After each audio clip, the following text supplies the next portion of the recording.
Good evening and welcome to another edition of What's Happening. I'm Elliot Margolis. I'm your host along with my co-host Gail Burke, and our special guest today is Congressman Seth Moulton from the 6th Essex District. That's not easy to say. There will be no top of the page today because we want to make sure we get as many of the 100 questions in for Seth as possible in 30 minutes.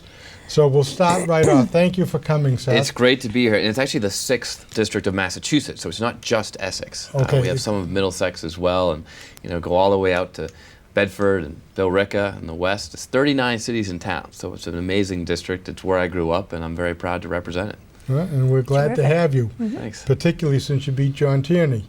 But speaking of John Tierney, when you were running against John, one of the things that you said was John is a career politician, and you seem to be opposed to being a career politician. To that, I would assume that you mean you're in favor of term limits. So are you in favor of term limits or not, and why? I think term limits are probably a good idea. There is a legitimate debate out there among political scientists because some of them say that if you have term limits, it'll mean that the politicians don't know as much as the lobbyists, who of course don't have term limits, and so lobbyists will run the show. I'm not a political scientist. I don't have a firm opinion one way or the other, but I do think we need to do something to get more fresh ideas and new blood into Congress. I mean, Congress is broken. We just had the least effective Congress in our nation's history. And I think that the new energy, the fresh ideas that are coming from some of the newest and the younger members of Congress are really encouraging. And I spend a lot of time actually encouraging other good people to run, including other veterans. We've never had fewer veterans in Congress in our nation's history than we do today. That's so great. We've got to have that view represented, especially as we face so many challenges around the globe. Well, one of the challenges we face, Seth, is this deal with Iran. It has me very concerned. And I'm concerned because the administration did not keep our Congress informed about everything that was going on. And they didn't tell them what really was going on with the negotiations. First of all, have you reviewed the agreement? And I know you're in favor of the Iran deal, and I'd just like to know why. Sure. So I've read every single page of the agreement. I talked to a lot of experts, military people that I trust, former commanders of mine and other folks who are national security experts. I've gotten classified and unclassified briefings from the administration. I actually think that in many ways Congress was kept informed as things were going on, but of course we didn't have the text. No one had the text of the final agreement until it was agreed upon by the parties in the negotiation, which is usually how negotiations work. And I talked to people in the community as well, including members of the Jewish community right here at home before making my decision. But at the end of the day, I don't think it's a great agreement. In fact, I disagree with the president when he says that it's a great agreement and it's the best option on the table. I don't think it's a great agreement. I think there are certainly ways that I would love to see it be stronger. But I do think it's the best option that we have available to prevent Iran from having a nuclear weapon at this time. And the reason is that there are really just three alternatives here. If we don't accept the agreement, we can either go to war with them immediately, take military action to prevent them from having a nuclear weapon, understanding they're already a threshold nuclear state. I mean, they can produce a bomb within a couple months. So we either take military action immediately, and most of the estimates of doing that say that it will set their program back 2 to 3 years. But it will also drive it underground and ensure that they're not willing to come back and do any sort of diplomacy to prevent them from having a bomb in the future. But we don't know the second what they're doing. The second option that we have is to try to negotiate a better deal. The problem with that is that the international sanctions regime that was so important to bringing them to the negotiating table is about to fall apart. The only reason it worked, we tried unilateral sanctions and they didn't work. And Secretary Liu explained why the secondary sanctions we tried back in 1996 didn't work either.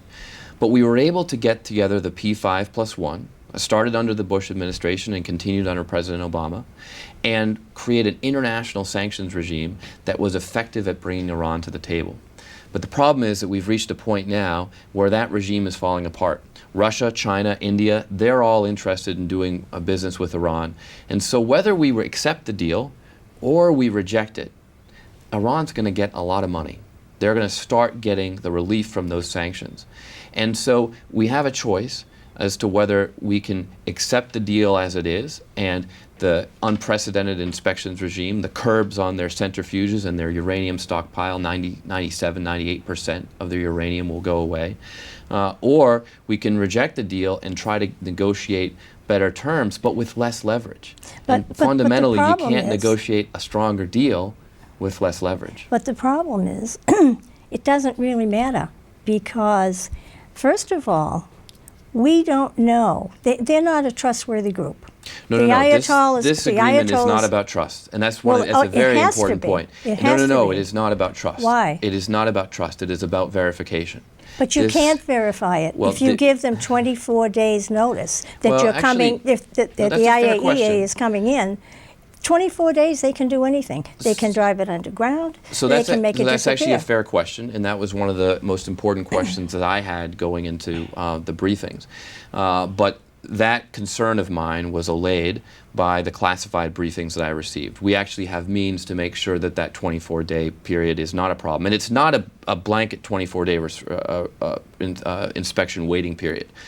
We actually have constant access to all of their 3 nuclear sites.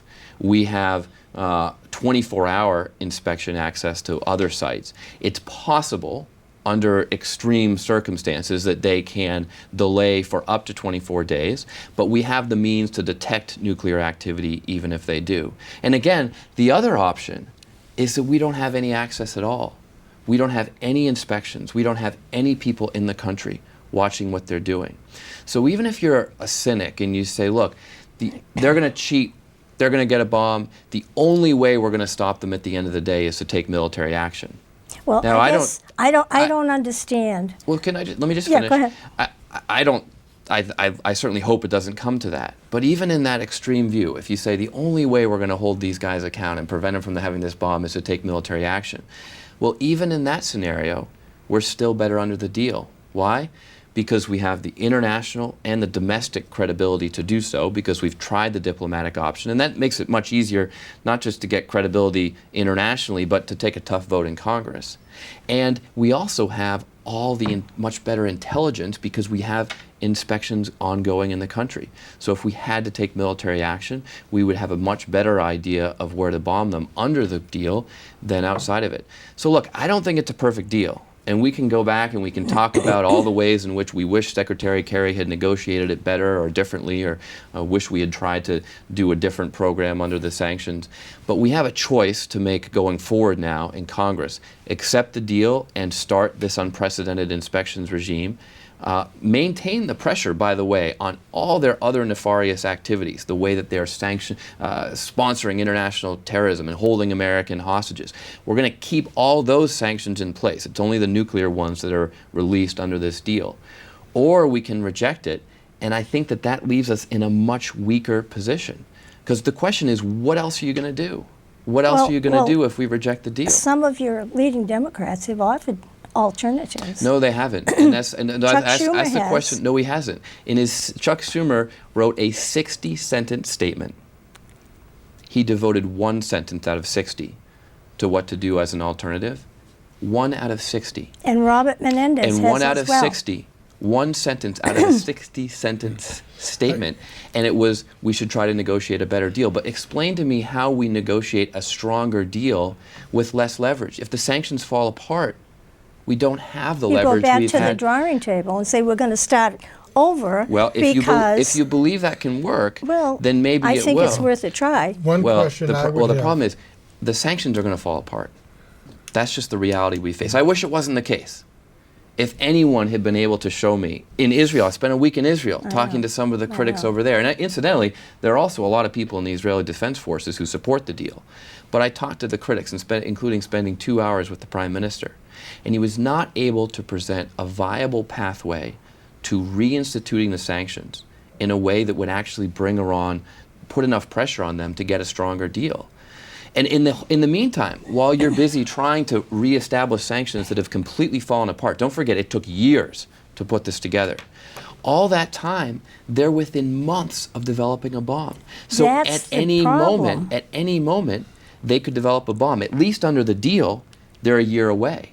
They're a year away. So we have time to respond to them if we catch them cheating. If we reject this deal, they could make a bomb any minute. And I don't think that's a risk that any of us want to take. You had mentioned something about classified stuff that you got. Do you think if we took a look at Hillary's emails, we'd find some of that classified stuff? Yeah, right. All right, let's I'm move not going to on. go there, but that's a Let's Let's move on. move on. segue. There's so much talk about balancing the budget. And, of course, one thing Congress does well is talk. Action, they do not well at all. It's a fair criticism. Okay, so they talk about And I sit on the fixing- budget committee, so I see this, and it's a real problem. They talk about fixing Social Security. So what they want to do is say, okay, instead of 65, make it 67. Instead of 67, make it 69. And that way we'll put off giving people money. Couple of problems. Number one is, are they talking about extending benefits or delaying benefits to government workers? Under Obama, we've got a hell of a lot more government workers that are costing us a lot of money when they retire, and we're paying for them and we're paying for us. So why are we getting punished and them getting a free ride? Well, these are fair questions. There are a lot of concerns out there about Social Security. Not only, but not only that, but Social Security, as you know, is a Ponzi scheme to begin with. If we kept the money and kept it in Social Security, there wouldn't have been a problem in the first place. My parents are at retirement age and certainly counting on Social Security, and it's very important that we maintain the promise that we've made to people who are at retirement age and expecting these benefits that they've worked for their entire lives. There is talk in Congress about changing Social Security. It's mostly the Republicans who are talking about raising the retirement age. What they're not talking about, I think, is a very common sense fix that we can make to Social Security that we made to Medicare back in 1996, which is to raise the income cap. Because right now, someone who makes $1 million a year pays the same amount into Social Security as someone who makes $400,000, right? So if we did that, that would extend the lifeline of Social Security dramatically. Now, to your comment about government workers, I have to be fair. I think the largest expansion of government was under President Bush, but we have seen, I think that many people believe the federal government is getting too big. And I was in the Marines. I was part of the Department of Defense. I certainly saw a lot of people. We need more of you in Marines. Well, we need more people on the ground. I'm not sure we need more people in the Pentagon. There are a lot of generals and admirals walking around there. I don't know what they all do. So there are certainly places where we need to make responsible cuts. But at the end of the day, we've got to make sure that these programs are sustainable, because I want to make sure that you have Social Security and Medicare. I want to make sure that people in my generation do too. I'm not retiring for a long time, and we've got to make sure that these programs are sustainable to continue serving Americans. And the same way that you've been paying into Social Security and Medicare your whole lives, well, I'm paying in too, and I want to make sure those benefits are there when I reach retirement myself. Okay. I just don't want to pay for me and government workers. You should pay for yourself, right? I mean, Right. that's your feeling. See, that's one of the things that Bush wanted to do, which I thought was really smart, allowing us to take some of our money and invest it in ourselves, because Social Security, you don't make a lot of money on Social Security. Well, President Bush proposed privatizing Social Security. Right, which I thought was a really good idea. And look, there's a fair debate about whether that's a good idea or not. I think the risk is that when you put a benefit that you're counting on for your retirement in the hands of the markets, which are very volatile, as we've seen. I mean, certainly anyone who was counting on returns from retirement savings that were in private equities back in 2008 was in for a rude awakening when the market crashed and the bottom fell out of the market. But he offered the choice. But He didn't have to do it. So, I mean, it was a choice. If people And wanted government to do it, hasn't they shown could. to be very competent in doing anything. No. Well, look, the important thing is that people who, you're getting your Social Security, you're getting your Medicare, it's coming from the government, and that's a system that's working. We got to make sure that we continue to make it work for future generations. Okay. The next thing we wanted to discuss, Planned Parenthood has been in the news of late because of some of the horrible practices that they've been engaged in. I want to know, would you vote to defund it because of the terrible things that they're doing, selling body parts of No, I babies? won't. No, I won't, because I trust the Attorney General's investigation. Attorney General Maura Healey looked into this, took a very serious investigation because these were very serious allegations, and came back and said no, there are no rules being broken or laws being violated, and fundamentally, I believe that the government should not come between a woman and her body. I think that's a choice that's left up to women, and these healthcare options that we have provided for women who need them and who don't have the money to pay for them privately, we need to continue providing them. But We had that discussion earlier. yeah, this is not about abortion. This is about the babies that are being aborted. The mothers aren't being told what is happening to their aborted babies, and what I'm sure you've seen the tapes of these people, these doctors, talking about taking the body parts and selling them and negotiating prices for them, which is disgusting. Look, I take the allegations seriously, all right, as did the Attorney General. Okay, it's her job to investigate these things, and I know Attorney General Healey, and I trust her, and I trust her investigation. But it's also important to say that, you know, like you said, Planned Parenthood does a lot of things, and it's not just abortions. They do a lot of things. They don't do what people think they do. They don't provide mammograms. They do not. They provide a lot of very important health services for women, and those are things that I support. Okay. But here's the one thing. Now, my friend Gail over here, to my knowledge, is not pregnant. So this body is hers. Once a woman is pregnant, it's not her body. It's hers and the baby's. And you have to keep that in mind. Two people, not one. Well, I certainly don't think that the government should come between a woman and her body, no matter what she's doing. That's something I don't think I should come between it. I don't think the government should, and that's my position. But you're talking about, let me just add this final thing. You're talking about Maura Healey, the Attorney General of Massachusetts. I'm talking about the federal government. Look, I've made my position clear. I think Planned Parenthood does important things. I think it's critical that they follow the law, and we're going to make sure that they do. But I'm not going to vote to defund them. If I don't know whether you're in favor or not of increasing the minimum wage to $15, $17, $20, whatever it is. Here's my question: how much does a $15 an hour employee cost the employer? Well, of course, if you add in benefits, then you have to add in benefits. It certainly costs more, and this is one of the things that we have to look at and balance. I mean, small businesses are incredibly important. I'm on the Small Business Committee. In fact, my first piece of legislation that I passed out of the House, the micro lending bill, I saw that, which is really helpful to businesses right here in the community. There are several businesses that take advantage of this program.